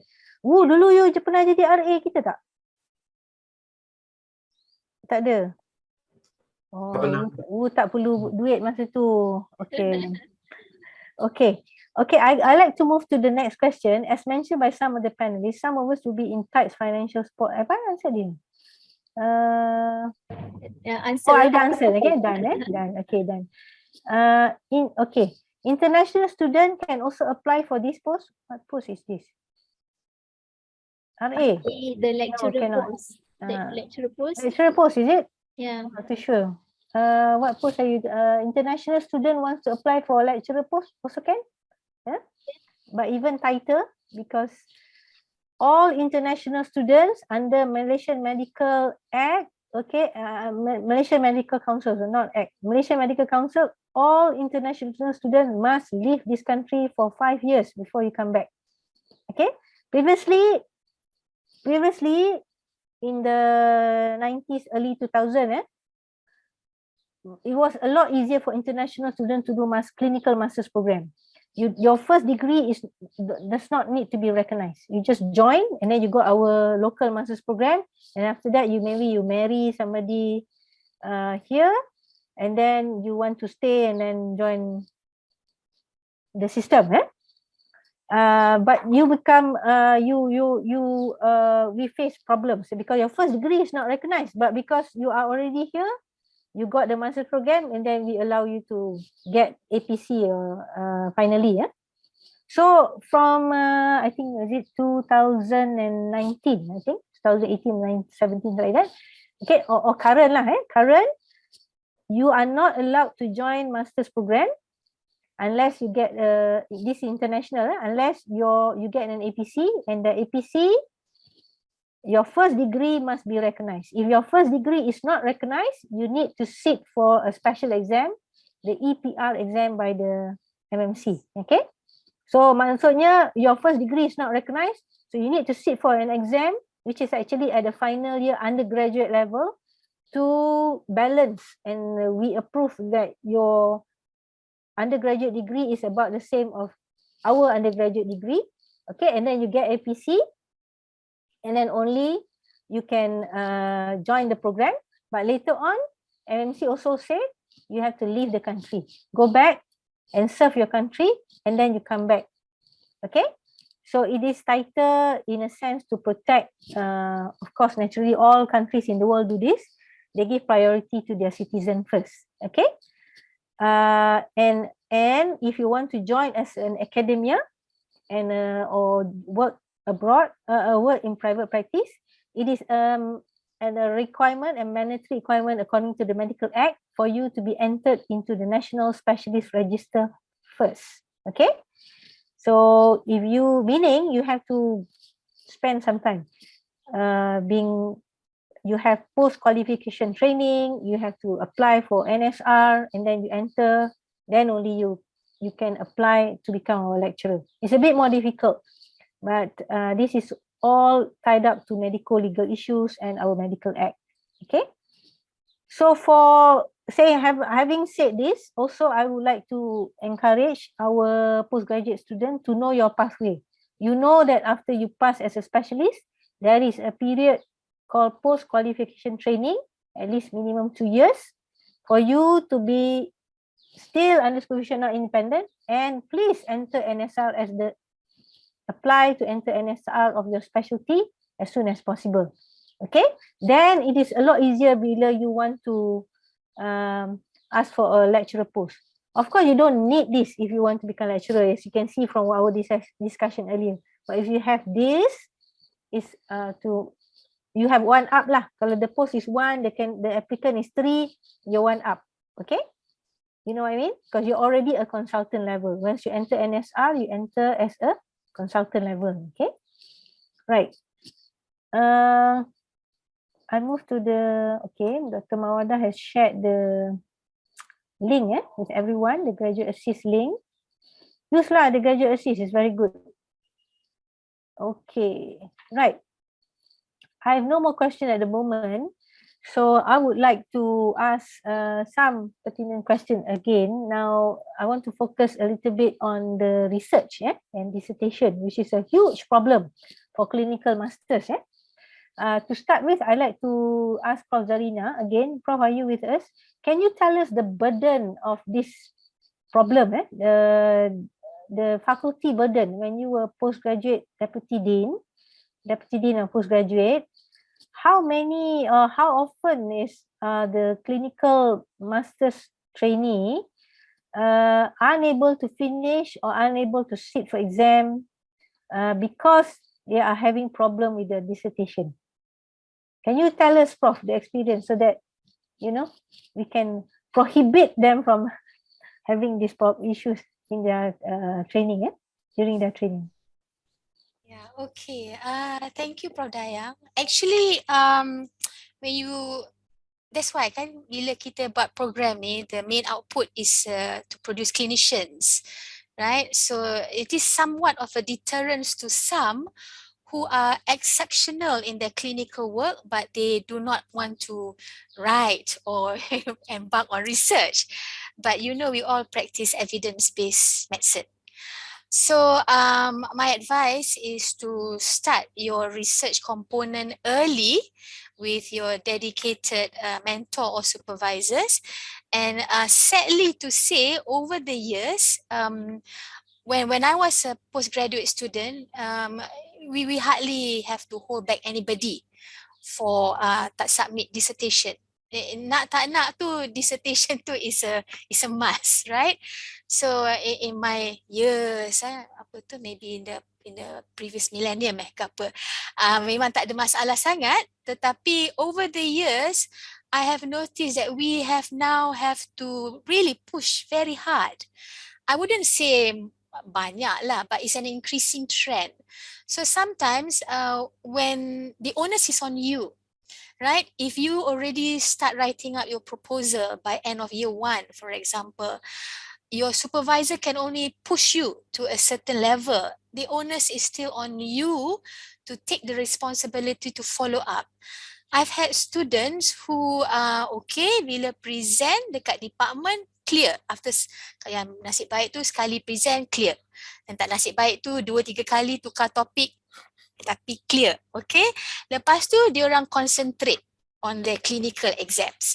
And then bila dah time nak kata, okay, show us your, I mean, it goes both ways lah. I wouldn't say it's just the student, but the supervisor pun perlu ambil tahu kan. Ya. Tapi bila dah habis clinical tu, okay, show your progress. Apa, I belum submit lah ethics. I've had that happen before. And as a result, because we are, yes, for Anita kerja, I have that a few times in my, so when you do that, it then sets you back a lot. And then we are always trying to nurture and help you, you know. It cannot be that we, you know, hand out something macam a rescue project lah, kan? I think quite a number of lecturers here, we are very compassionate people, believe. Kadang kita nampak garang kan, but behind that we are very compassionate, okay? So we try and rescue you, but the output is never the same, right? Because especially if you are now embarking on an academic career, the paper that you write will contribute to your CV. So please keep on track in your Gantt chart. Kadang-kadang ni Gantt chart ni kan kita submit tu untuk tunjuk lah, wah ni dah ada kan. So I'm a little bit ni lah, and because a lot of the times we do co-research with our KKM colleagues, right? So you have to keep us all updated. So that's my concern lah ya, Prof. Dayang. yes, you are training to be a clinician, but itu masih adalah partial requirement untuk you pass this course. So unless you have that, I've had a student, I think there was one from which department I will mention during my ini. Dear, we gave so many opportunities. The student just couldn't write. So in the end, she did not pass the program because she has extended to the extreme level of her years in the program. We can no longer assist her. Right? We have tried to rescue her. The department has tried their best, but she in the end exited without an MNet. So please, you've gone through that painful journey for so long. Yeah, don't let the final hurdle set you back. You all are in the masters because you are smart, you are clever, you are, I believe you all will be there one day. So jangan let that final level to hold you back. Itu saja, Prof. Dayang. Thank you, Prof. Very good advice. Yeah. Prof. Mawada, can I hear from you about this? How do you plan with and what advice would you give our postgraduate students on keeping their dissertation tip-top? Yeah. Thank you, Prof. So I think it all starts with the planning. So basically, as the postgraduate students, I see some students, they actually come to the supervisors and they ask a particular topic from the supervisors. So when you know already you're going to go through the postgraduate program and the thesis and the dissertation is part of the requirement for you to sit for the exam, for at least in the NT, you have to pass the dissertation, then you can sit for exams. You really have to kind of prepare one topic that probably you like, because if you are working within a particular topic that you like, chances are you're going to complete the project no matter what, right? Because you know that that's the end game. So you have to come prepared. You have a topic idea, and you discuss with your supervisors, and you must write your proposal really well. Objectives must be able to be achieved. It must be something that's reasonable. Some students, they have difficulties to basically balance out the expectation between what the supervisors want and what they can actually achieve within their limits, because you are also serving on a clinical side. You still have to go to clinics, you have to go to OT, so you still have to finish your research, and so basically you have problems. So you make sure that the objectives, you think that you are able to achieve it. Yeah. So the way the students write the objectives in the proposal, it starts from there. So once your objectives are not right, it's difficult for you to meet those objectives, and then problems start to come in. Okay, so what if you have an objective, but you feel that it's difficult for you to achieve this objective?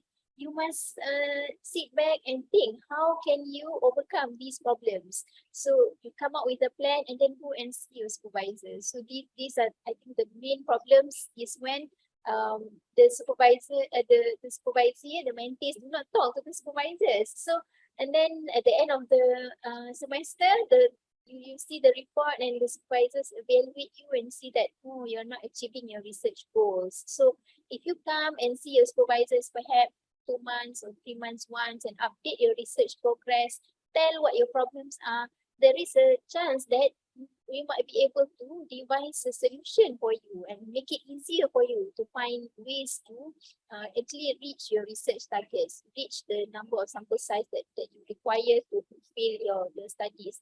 So that comes in communication also is very important. I don't feel timid. Sometimes you may seem that your supervisor is very busy with meetings, busy with clinics and so forth. But knowing your supervisor, you might know which days they have less commitments. For example, I'm sure different lecturers have their own some free days, perhaps not free days, just free lunch time during that period. I always do that for my students, by the way. So Wednesday lunchtime usually is a good time for me, and I don't mind spending time during lunch while taking a bit of lunch and then talking to the students. So you must find time to talk to your supervisors if you have issues. Yeah, and if you do feel that some of the research objectives probably is somewhat is difficult for you to achieve, don't be afraid to talk to your supervisors and such. and get help from others. You can get help from your colleagues. For example, you may be stationed in the clinic, but your research requires you to be stationed more in the operating theatre. Talk to your colleagues. Try to find a way how you can be stationed more in the operating theatre so that you can get your research objectives fulfilled there.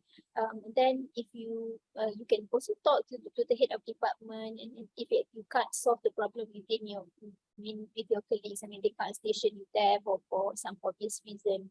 So I think there's so many ways how you can try to overcome the hurdles of like trying to complete your research. But if you have gone through all these and then still you haven't reached your outcome, for us lecturers, at least for me, sometimes even the pandemic has taught us a lot.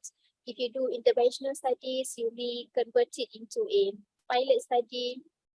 You may convert it into just a systematic review, something that is presentable as a dissertation proposal, dissertation and thesis research. So something that can be published so that you still are able to reach that milestone of completing your research project, and at the end of the day, being able to sit for the exams. And I really would like to reiterate what Prof. Zarina has said. And throughout the years, I've seen so many wonderful clinicians, even the medical officers, postgraduate candidates. They are really good clinicians.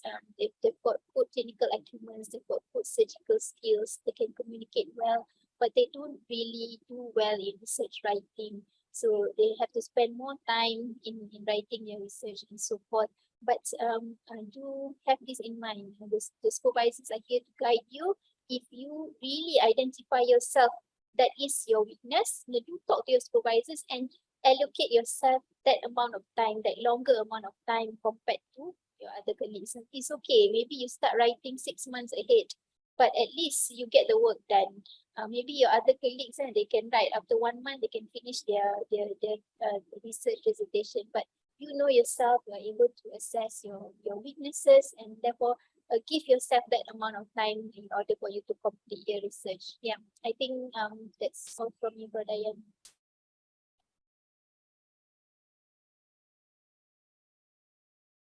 Okay, can I just add a little bit on the research part? I totally agree with Prof. Zarina and from Mawada. I truly understand, and as ex-MET coordinator, I do see some of the postgrad, our clinical postgrad, they are, some of them are they like doing the research, but some, are struggling to complete their research. But I think when you embark into this MET clinical program, you know that research is part of a partial fulfillment for you to graduate. So, and by doing research, you actually learn how to read journals, interpret a result from journals, discussion. So those are actually important and essential part as a clinician, because I think medicines are evolving, there are new evidence. So you need to understand the journals that you read. So I think this is a very good exercise, because I mean, later on you will be invited speakers, consultant, to talk about your own subspecialty. So you can see that those that actually understand how the research is being conducted can present very well. And this will be a very good exercise. My suggestion, of course, to start the proposal or think about the topic that you like is the most important thing. If you keep things to the last minute just to fulfill the requirement to submit the proposal before your exam, you might not be able to produce a very good proposal and submit to ethics very early. What Prof. Zarina said is very true, because I think for internal medicine, most of the time they will focus on research when they are in their final year. But if you have not submitted to ethics, by the time you pass your exam, you can't start your project yet. All right. And it's very important that you can actually start writing your introduction, your methodology at the very beginning, you know. So when are you submitting your thesis? Next year, is it? Is it next year?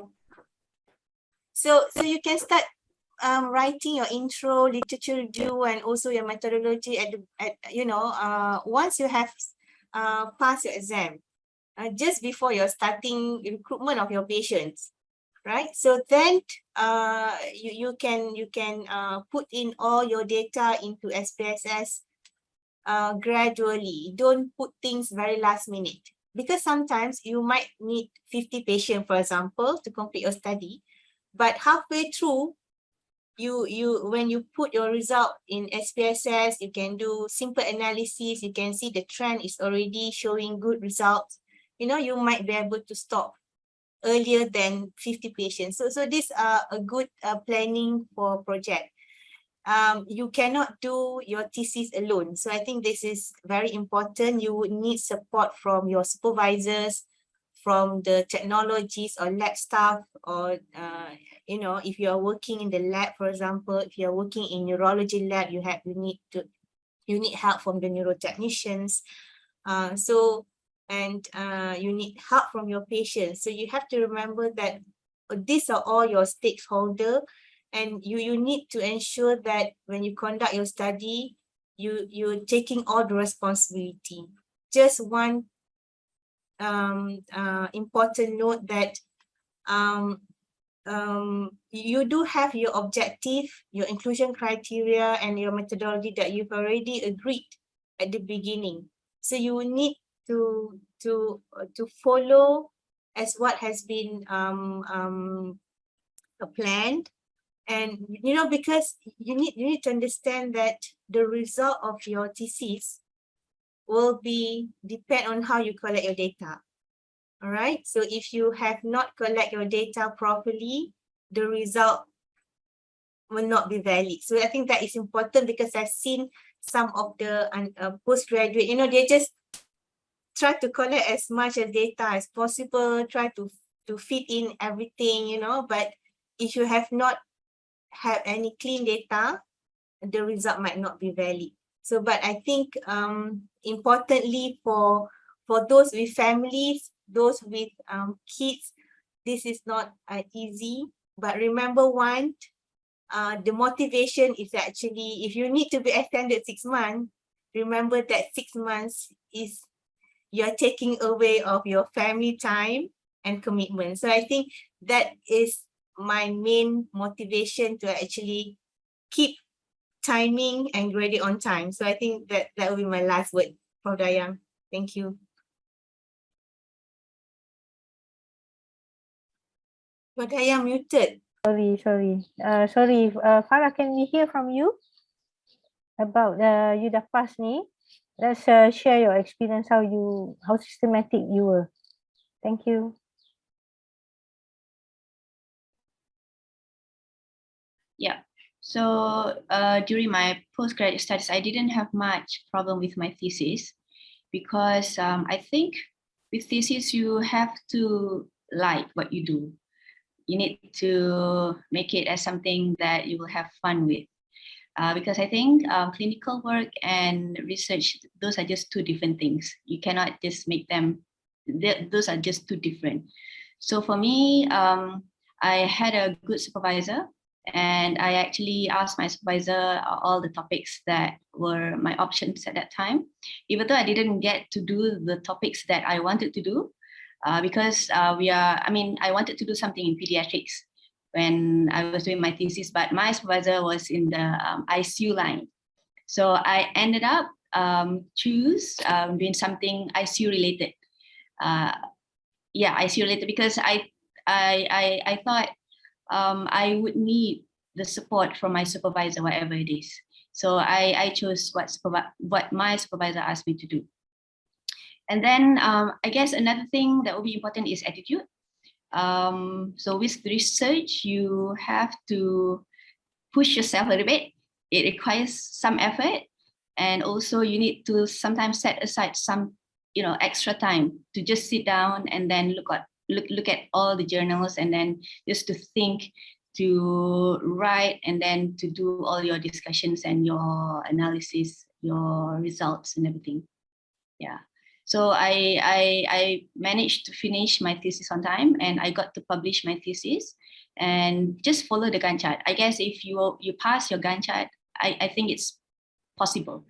With thesis, it's possible. Yeah, as long as you have a good attitude, don't procrastinate, and then just don't delay your work, because just prone to do that with research, because sometimes it can be very daunting. Yeah. Good advice, Dr. Farah. How about you, Dr. Wu? Yeah, Ni Dr. Wu boleh berdebar-debar. You dah siap tak, Dr. Wu? Dah siap belum? Dah 70% dah. So okay, so I think here is for internal medicine. Once we pass our first year, so we can start writing a proposal. I think the very important point here is do not procrastinate. So because we have 2 years before our 3rd year exam, so actually we have 2 years to prepare the proposal. Some of us will like a lot of time, so maybe we can write it later.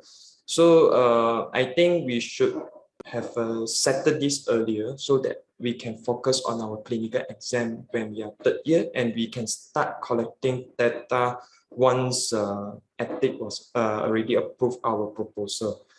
So my advice is to start early and set a daily or weekly or monthly goal so that we can keep it on track. Yeah.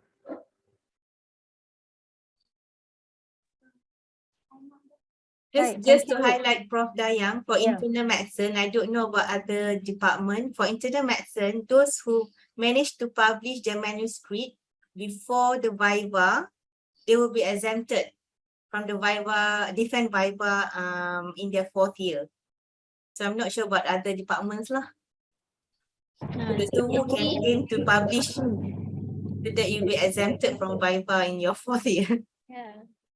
PNT has not made the move yet, but there has been discussion about it, which is I think very good for the student.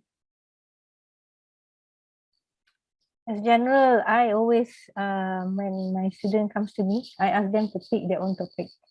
Okay, I know a lot of lecturers want the student to do what they want, yeah? But for me, I will ask them to what they want, what the student want, but they have to come to me with evidence. So meaning they must have done their literature review. They cannot come with ideas. Okay, I will tolerate that if they are undergrad lah. Undergrad also SSM kan, they want to do with us, we allow them to come without literature. But for postgraduate, I think for your level, everybody's level here, you must know what you want to do, and you must already done your literature review a bit, because there's no point on doing things that others have done. Okay, you may want to implement, you may find a questionnaire or validated questionnaire on something that was done overseas, and then you want to do it here, which is commendable, but it has to have a clinical application. So try and do as a clinical master's program, try and use your study to improve the quality of care of your patient. Okay, and sometimes even though it is such a common thing, but if the burden of that disease is not well investigated in the country, then you do it. Okay, just to remind all the postgraduate clinical trainees, yeah, you are not allowed to do RCT if there is a therapeutic arm in the KKM hospital. Okay, so any study lah, not just RCT. You don't do therapeutic, you don't do a study where you have therapeutic component. Either you do a different mode of surgery, for example, you use a different implant, okay, or you try a new medication in KKM hospital. If you want to do that, meaning your place of study is already zoomed towards UKM lah, kalau you nak buat macam ni. Or if you, I'm telling you this because some supervisors, lecturers are not well versed in this. They go ask you to do literature review, you buat, you present dekat department yang assess you pun tak tahu, and then you're stuck. you get ethical clearance, ethics pun, oh tak ada ini, tak ada melibatkan orang tua, tak melibatkan children, tak melibatkan golongan orang upaya ke apa, luluskan. And then you're stuck because after that the postgraduate secretariat tells you, you cannot. Okay, so remember, if you want your place of study to be involving KKM hospital, you need ethics approval from their side. Apa tu nama dia punya center tu, Mawada? And MRR. MREC. MREC ya, MREC dia. Lepas tu dia and then you need ethical approval from our side, UKM ethics, not UKM ethics Fakulti Perubatan tau. Jawatan Kuasa Etik University. Okay. And then if you are doing, don't worry if you are asked to present. That's part and parcel, especially reading studies in children, elderly or special group of people, OKU ke apa benda ke. And if your lecturer asks you to do on animals, then you must have animal, you have to go through animal ethics, and you also have to what is that sijil GCP, A good clinical practice. bukan GCP, yes, good clinical practice. You have to have that sijil. For animal, you have to have GCP for animal. Okay, so number of times sometimes you are stuck because supervisor tak advise properly, budak ni dah waste, dah tinggal tinggal setahun atau 6 bulan, so you have to do salvage. Okay, so and I think whenever you have this medical and health research week, it's a lot of effort, and you want to, those who are hearing this and you've done literature review, you can actually present a poster on that literature review or put out a paper for publication. Okay, because you've done an extensive systematic review, okay,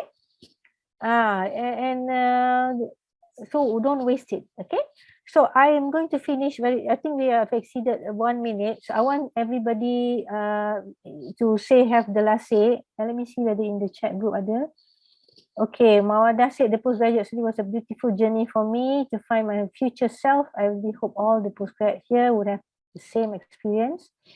Not all are roses, you become a better person a day. Okay, thank you, Prof. Mawada. Prof. Zarina, your last word, please. Nothing except that I wish you all the best in your future journey, and just brace yourself for challenges, embrace them, but tell yourself you can do it. And whenever you need assistance, you must know that we are here for you. That's all. All the best.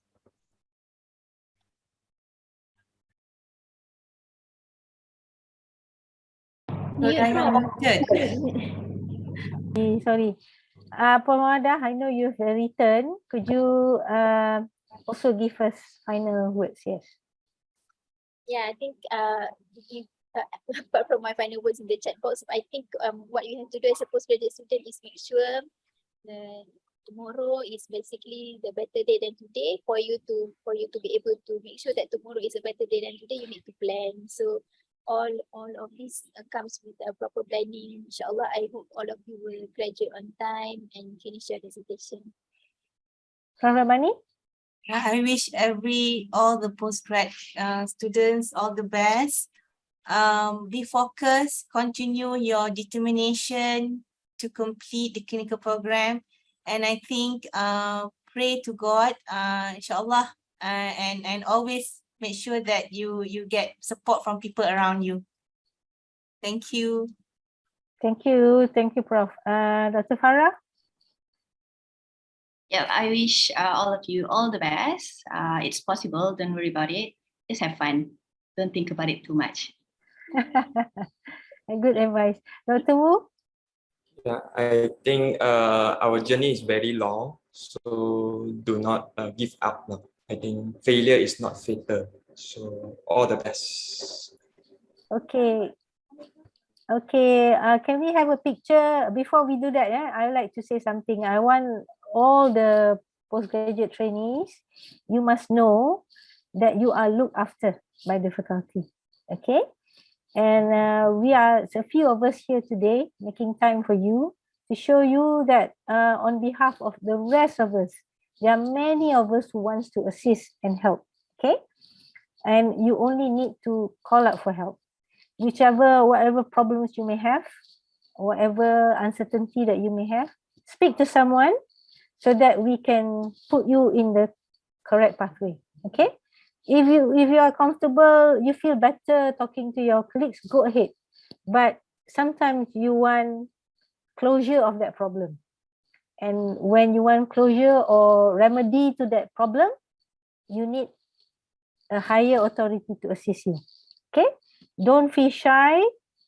If anybody tells you otherwise, don't listen to them.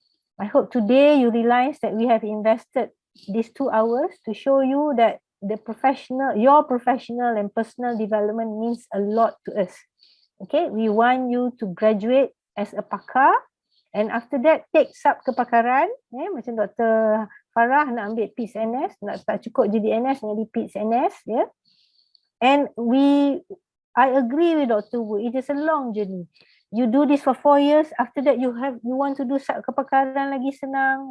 Lepas tu you want to go higher, niche lagi. Okay, that's what we need to do to help you, to guide you, and make sure your time in UKM is one of the most memorable. Okay, make friends, not enemies. You may along your journey find difficult people. There are lessons for us. Okay, don't be as difficult. Try and look back and never get bullied. Okay, I'm as director of the Women's Leadership Center, I like to say we do not tolerate harassment of any sort, especially sexual harassment. And we already approved the Sexual Harassment Act, meaning you be careful with how you behave verbally, body language, and what you write to one another, to those under you, like nurses, your juniors. Okay, so with that, I like to just thank Prof Mawada for inviting me as moderator and for making time again for us to meet the student. I hope all students have benefited. This group is required. I don't see any reaction, smile ke, tepuk tangan, tak ada. But I hope they have benefited from our discussion. Yeah, I can see the smiles and the love and the thumbs Dah ada up. dah? Yeah. Ada dah. Okay, thank you everyone. So I'm just going to take a picture. Oh, banyak love macam tu. Okay, thank you everyone. I hope you learn something from us. And if we meet kat luar, I don't know all of you, say hi. Okay, just say, and get to know one another and make friends. Okay. Okay, professors, let's have a picture.